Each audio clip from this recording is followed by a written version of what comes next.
Hello everybody, welcome back. Today as well we have got you another video. In this video I'll show you how you can simply go ahead and use Capital One Auto Navigator. But before that, please do make sure to like our video, subscribe our channel.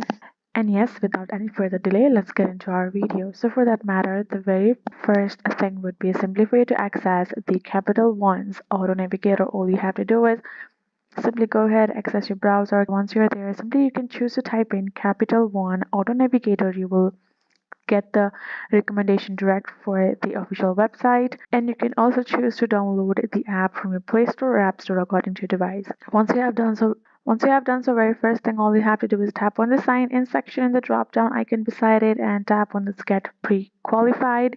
You have to actually get qualified for you to use the service. All you have to do is tap on it. Since you're a Capital One once user, all you have to do is enter your first name, last name, email address, confirm email address again, enter the phone number, and all you have to do is tap on this next. That way you will be able to qualify yourself.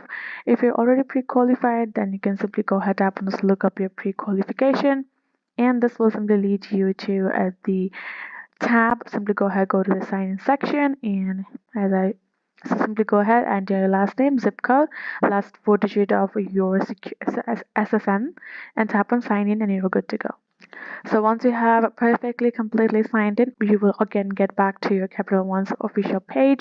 Here in this homepage section, first of all, you do have a search car sale. You can choose to simply type in a particular car that you're searching for. You can type in and tap on search, you will get it. Here in this section, you can also choose to search and know the information regarding any of the cars by the body type. You have brands right over here you can browse through as well. You have tap on the show all brands drop down icon. You will be able to browse all of the brands available, and you do have get an estimate with if you were willing to sell your car. Enter the information, zip code, and start your estimate and see check out the amount and be ready to sell your car. Other than that, if you come over here, we do have many options to browse through. First, it will simply for you to enter your model and then make, and tap on this browse cars for you to browse further. You do have a car sale option as well. So this will basically let you have an option where you can enter the model by the year, and then you can simply do the comparison within the features and the amount as well. All you have to do is come over here, browse through the exact topic and exact option that you would get your car from. So you can do it. So this is it, guys. Hope this video was helpful to y'all. Thank you so much for watching, and yes, I'll see you guys in our next video.